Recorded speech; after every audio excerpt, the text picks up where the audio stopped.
شروع اللہ کا نام لے کر جو بڑا مہربان نہایت رحم والا ہے۔ فجر کی قسم اور 10 راتوں کی اور جفت اور طاق کی اور رات کی جب رخصت ہونے لگے، اور بے شک یہ چیزیں عقل مندوں کے نزدیک قسم کھانے کے لائق ہیں، اس بات پر کہ کافروں کو ضرور عذاب ہوگا۔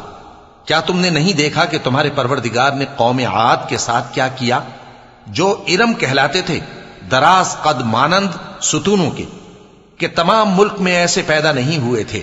اور سمود کے ساتھ کیا کیا، جو وادی قرا میں چٹانیں تراشتے تھے؟ اور فرعون کے ساتھ کیا کیا، جو خیمے اور میخیں رکھتا تھا؟ یہ لوگ ملکوں میں سرکش ہو رہے تھے، پس ان میں بہت سی خرابیاں کرتے تھے، تو تمہارے پروردگار نے ان پر عذاب کا کوڑا برسا دیا۔ بے شک تمہارا پروردگار طاق میں ہے۔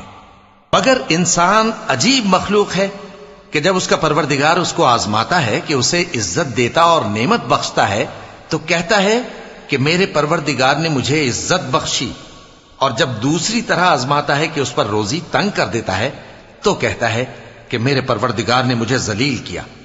یوں نہیں، بلکہ تم لوگ یتیم کی خاطر نہیں کرتے، اور نہ مسکین کو کھانا کھلانے کی ترغیب دیتے ہو، اور میراث کے مال کو سمیٹ کر کھا جاتے ہو، اور مال کو بہت ہی عزیز رکھتے ہو۔ یوں نہیں، جب زمین کوٹ کوٹ کر برابر کر دی جائے گی اور تمہارا پروردگار جلوہ فرما ہوگا، اور فرشتے قطار در قطار آ جائیں گے، اور دوزخ اس دن سامنے لائی جائے گی، تو انسان اس دن سوچے گا، مگر اب سوچنے سے اسے فائدہ کہاں مل سکے گا؟ کہے گا کاش میں نے اپنی اس زندگی کے لیے کچھ آگے بھیجا ہوتا، تو اس دن نہ کوئی اللہ کے عذاب کی طرح کا عذاب دے گا، اور نہ کوئی اس کے جکڑنے کی طرح جکڑے گا۔ اے اطمینان والی جان، اپنے پروردگار کی طرف لوٹ چل، تو اس سے راضی، وہ تجھ سے راضی، سو تو میرے خاص بندوں میں شامل ہو جا اور میری بہشت میں داخل ہو جا۔